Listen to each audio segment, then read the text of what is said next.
Hello everyone, good morning. সকাল সকাল উঠে চলে এসেছি মাকে জ্বালাতে। আর এতক্ষণে গুড মর্নিং। এটা আমার ডেলি ডিউটি। যেদিন মুড ভালো থাকে সেই দিন, বাকি দিনগুলোতে নয়। বেলা 11টার সময় গুড মর্নিং। চলো একটু পর তোমাদের সাথে দেখা হচ্ছে। মা আমাকে সকাল সকাল দিয়ে দিয়েছে ডিম সিদ্ধ আর দুধ।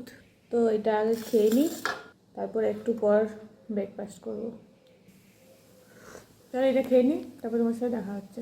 আজ আর সেরকম কিছু ব্রেকফাস্ট করবো না, তার জন্য এক কাপ কফি, এটাই আমার জন্য ব্রেকফাস্ট। মা একটু তেল মাখিয়ে দিচ্ছিল, কারণ এরপর করব আমি শ্যাম্পু। আমার স্নান কমপ্লিট, আমি যাচ্ছি ছাদে খাতা বই নিয়ে, যেহেতু আমার সামনে পরীক্ষা। ছাদে আমি চলে এসেছি। চলো মাদুরটা আমি পেতে, কি বাতাস, কিন্তু বাতাসটা ঠান্ডা লাগেনি। এখানে মাদুরিটা আগে পেতে নিই, তারপর কথা বলছি। মাদুরি পেতে আমি এখানে বসে পড়েছি।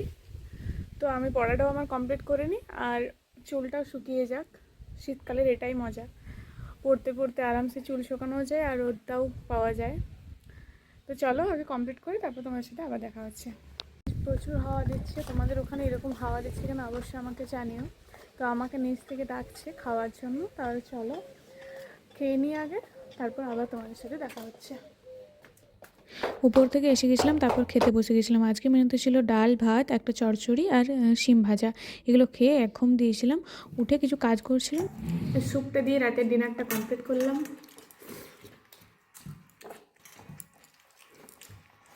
সো আমি আমার পড়াটা কমপ্লিট করি, আর আজের ভিডিওটা এই পর্যন্তই। দেখা হচ্ছে কাল নতুন কোনো ভিডিওতে। তো সকলকে টাটা, গুড নাইট।